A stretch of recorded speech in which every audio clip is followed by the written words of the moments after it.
Пошли уже вторые сутки с момента задержания, с момента захвата бота РНР.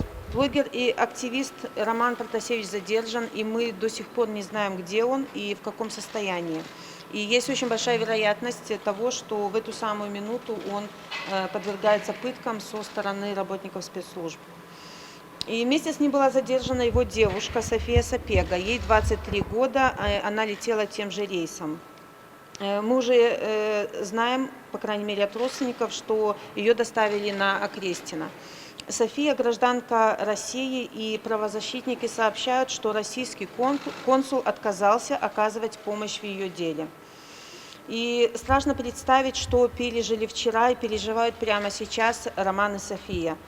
Пассажиры самолета, которые смогли долететь до Вильнюса, рассказали, что когда борт развернули на Минск, Романа начало трясти. И перед задержанием он сказал: «Меня там ждет смертная казнь». Роману 26 лет. Именно столько длится существование режима в Беларуси. Только ради его задержания Лукашенко лично отдал приказ с военной авиацией захватить борт, на котором были граждане стран Европы. Вчерашние события и реакция Евросоюза на них показали, что теперь все понимают, в опасности не только белорусы.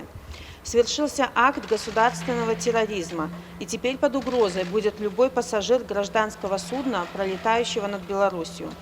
Режим превратил нашу страну в Северную Корею в центре Европы. Мы вторые сутки на связи с родителями Романа. Они считают своего сына героем и готовы бороться за его свободу. Также я нахожусь на связи с Павлом Латушко, чтобы у нас была единая позиция по реагированию.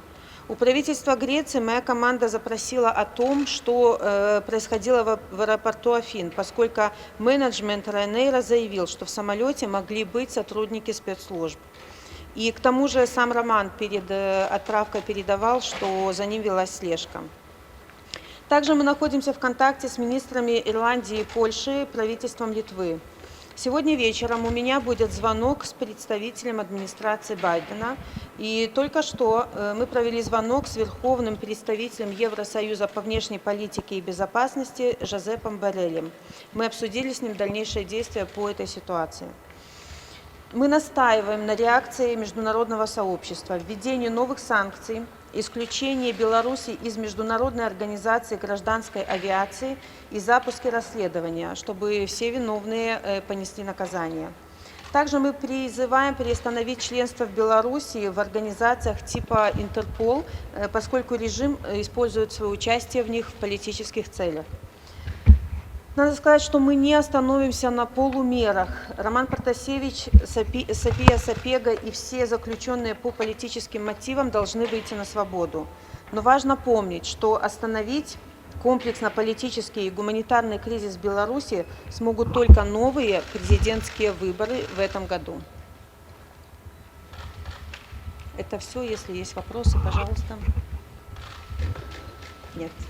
Все, всем спасибо. Вам не удалось связаться с Романом? Может быть, там адвокатом? С кем-то? У него есть адвокат, но пока еще нам неизвестно местонахождение его. В Беларуси это очень сложно. Иногда люди не могут найти своих родственников по несколько дней. Неизвестно, где они находятся. И такая же ситуация сейчас с Романом. А что ему грозит?